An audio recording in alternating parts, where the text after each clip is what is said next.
You've changed so much that even you don't recognize the person living your life. There's a paradox, and the paradox goes like this: noticing and owning that change may be how the different chapters of your life still belong to you. Today, you'll separate what changed, what carried through, and what is yours to own. Let's imagine Alex standing in a quiet kitchen after declining another family request. For years, Alex was the agreeable organizer, the person who hosted every gathering, smoothed every conflict, and said yes before asking whether it was something Alex actually wanted. Then came a divorce and a major shift in beliefs. Alex became quieter. Alex stopped hosting every event and started communicating limits before making commitments. Alex's sibling said, "You've changed." The words landed like an accusation that, but also like a fact. Alex had changed. Several old preferences no longer felt familiar. So the frightening question wasn't whether change had happened, it was whether the person who had changed was still Alex. To answer that without getting lost in theory, hold on to three questions. What changed? What carried through? What can I now own? I call this the continuity inventory. It keeps change, continuity, and responsibility on the same page. Here's what I mean. For Alex, the family role, several beliefs, old habits, and the way limits are communicated all changed. Some concerns and commitments still feel recognizable, and Alex is responsible for owning both the old appeasement and the impact of newer boundaries. Those three questions will guide the rest of this episode. Personality is one part of what changed. It's the pattern someone tends to show across many moments. Let me say that again. Personality is the pattern someone tends to show across many moments. It can be recognizable without being frozen, and it can help describe behavior without defining a person's worth or destiny. Research across adulthood supports both stability and change, but group findings can't predict Alex's path. A changed pattern can be real without proving that Alex disappeared. That distinction is important because Alex's sibling may be accurately noticing a new pattern. Alex is less available, less eager to smooth tension, and more willing to disappoint people. Calling those changes real doesn't require calling Alex a different person. It also doesn't require calling every change healthy. A firmer boundary can protect dignity. An abrupt message can still hurt. A refusal can be honest. Contempt can still damage trust. If we separate a person from a behavior, accountability has to stay in the same sentence. The behavior isn't the whole person, and the behavior still has impact, consequence, and relational meaning. Sam Wagner points out when your behavior, plans, goals, and habits change, who experiences the change and who can own it? Wagner describes the self as an organizing sense of continuity across changes in personality, body, environment, and context. That organizing sense of continuity is the thread. For Alex, the useful answer isn't a frozen old role, it's the ability to recognize the old role, the transition, and the new conduct as parts of one life, and to own what belongs to Alex in each part. I want to use continuity to mean felt ownership across change. It doesn't require unchanged habits, roles, beliefs, relationships, or personality tendencies. Continuity isn't sameness. If it were, every change would prove disappearance. Instead, continuity lets Alex say, I used to agree before I checked what I wanted. I don't do that now in the same way. Both the old pattern and the new boundary belong to my life. This isn't about providing a hidden essence. It does something more useful. It makes change speakable without turning the past into a stranger's life or the present into a counterfeit version of you, an imposter. The past still belongs to you, and the present still isn't an imposter. Let's go back to Alex. What carried through? Alex cared about honesty before, even when fear made honest communication difficult. Alex cared about dignity, even when Alex protected everyone else's comfort first. Music remained a place of recognition. Loyalty remained, but it became more selective and more connected to chosen commitments. And the wish to repair harm remained. None of these strands proves that Alex has stayed secretly identical.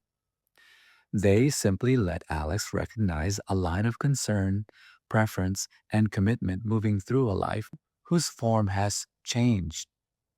A thread can bend, knot, loosen, and pass through different fabric without staying in its first shape.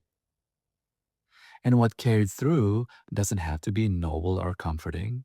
Alex may also recognize old fear, conflict avoidance, or the reflex to manage everyone else's reactions. The point isn't to uncover a pure, flattering core. It's to notice recurring strands honestly. Some deserve protection, some need loosening, some may make sense as old adaptations and still create problems now. Memory and story can help you recognize that different periods belong to one life, but neither has to be perfect. Autobiographical memory can support felt continuity, but it isn't the whole self. And imperfect recall doesn't make anyone less of a person. You don't need a flawless archive to say, that happened in my life and I am responsible for what belongs to me in it. We'll go deeper into memory later in this series. For now, memory supports the thread without becoming the whole thread. And this is where ownership becomes the turning point. Alex can't use growth to dissolve impact. Earlier appeasement created unclear agreements. Alex said yes, acted resentful, and left people guessing about what had actually been chosen. Stronger boundaries may be more honest now, but they don't excuse abruptness, contempt, or broken commitments. If limit was delivered cruelly, the limit may still stand, and the cruelty may still require repair. Change doesn't cancel consequences, what I'm saying. It changes what responsible actions can look like next. Repair has to become observable. When contact is safe and welcome, Alex can acknowledge the unclear agreement, apologize for the delivery, state the current limit plainly, and then act consistently enough for other people to judge the change. If contact is unsafe or unwanted, ownership can mean respecting distance, changing future conduct, and not using an apology to seek access. Sometimes repair begins privately. It could look like writing what you would now do differently, keeping a boundary in a new relationship, or refusing to repeat the same unclear agreement. Repair doesn't always mean reopening a door. Alex's former partner decides whether contact feels appropriate. Alex's sibling decides how much access to offer. Alex's friends decide what reliability they now observe. Alex can say, I did that. I understand more now. I'm acting differently. You still get to decide what that means for your trust. Being the continuing person doesn't guarantee continuing access. It means carrying responsibility without being trapped forever inside the old pattern. The book OLNE places this development of personhood inside a relational context.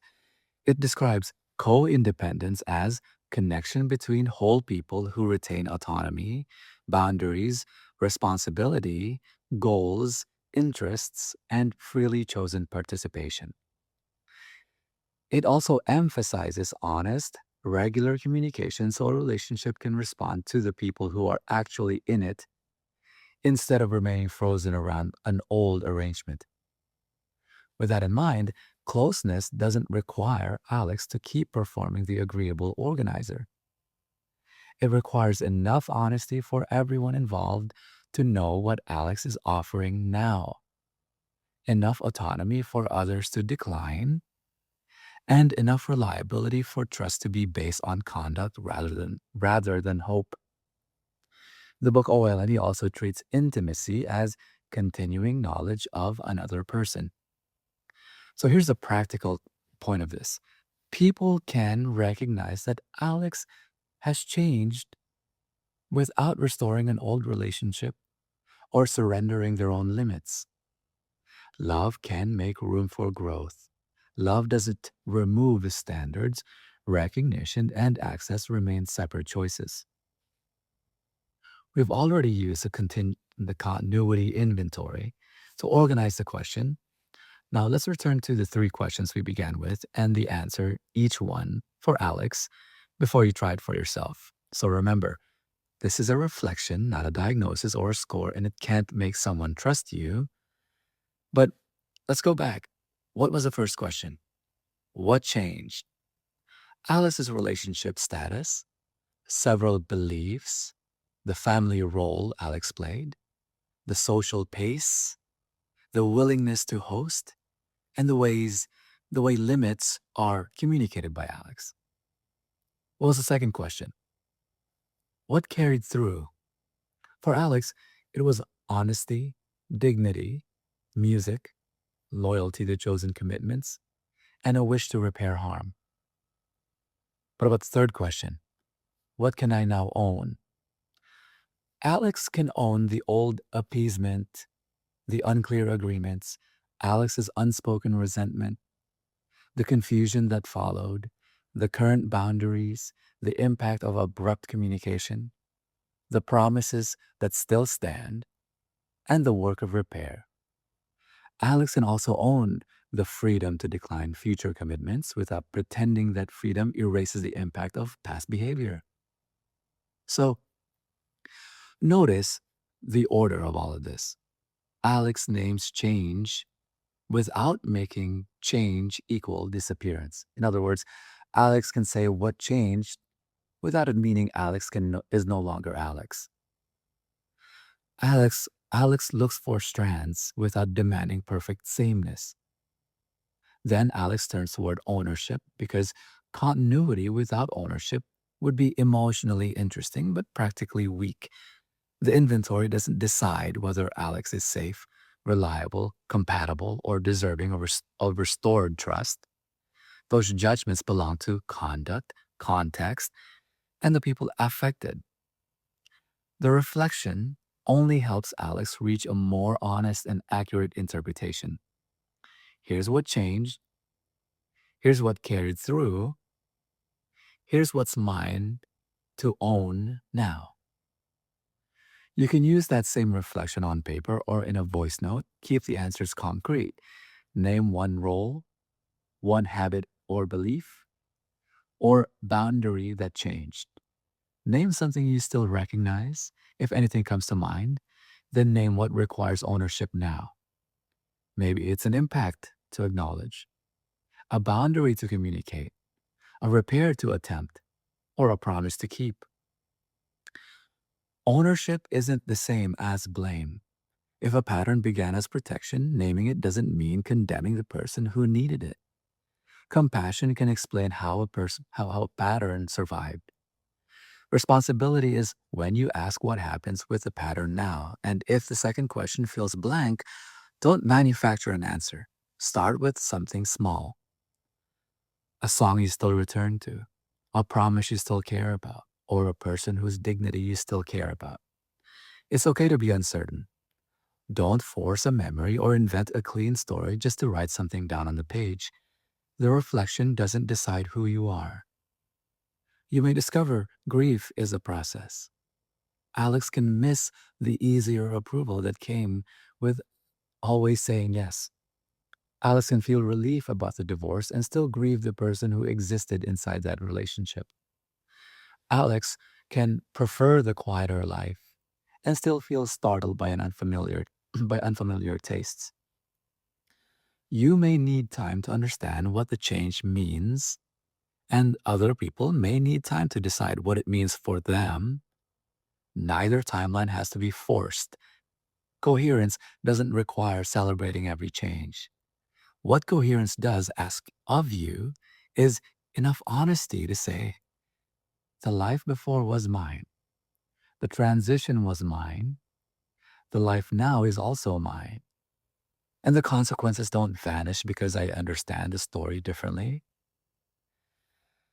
So if someone tells you, you've changed, pause before accepting that statement as the whole truth. It may contain useful feedback, or it may pressure you to resume an old role. When contact is safe and useful, you can ask what specific conduct caused hurt. Useful feedback can uncover a promise you missed, a sharp tone, or an agreement that was never clarified. Coercive pressure stays vague and turns your identity into the problem. It may sound like become who you used to be, or prove you care by giving access you don't actually want to give. Specific feedback can guide repair. A demand to surrender a needed boundary is something else. You can also decline the conversation, keep a necessary boundary, and seek perspective from someone you trust. Repair what is yours without returning to a role that no longer fits, and let other people make their own decisions about closeness. A continuing life isn't one in which nothing moves. It's one in which change becomes coherent through ownership, boundaries, communication, and action. You're not required to become recognizable to your past at the cost of honesty in your present. You're also not entitled to use your present understanding to rewrite the impact of your past. The threat of you is not perfect sameness. It's the capacity to recognize change, carry what you still value, and own what your life asks of you now. That is how change can become part of your life without becoming an escape from it. And it gives you more choice about what comes next. I'll see you in the next video. Thanks for watching. Bye-bye. I don't want the version who's frightening staying. I held you too close, like I could stop the changing. I don't want devotion built from locked doors. I want your honest hands when they choose this shore. Go where your heart can still hear itself. Become who you are when no one is watching. And if you return, let it be because your name still felt light in the dark and the rush. I don't wanna own you, I wanna know you. I want the one who comes back on their own. Every open road still carry you toward me. Every open road still carry you home. Some days love is quiet, just a door left open. No chains on the future, no vows left broken. We can change like weather, still mean the same. Two people away, choosing the flame. Go where your heart can still hear it. Become who you are when no one is watching. And if you return, let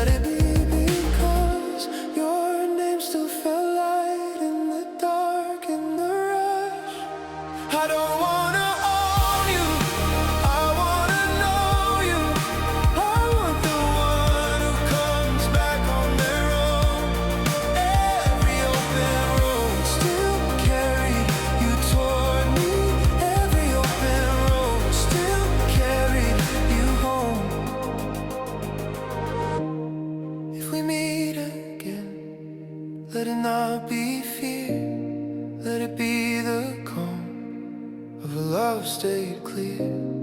No locked up promise, no desperate hope, just two free hearts finding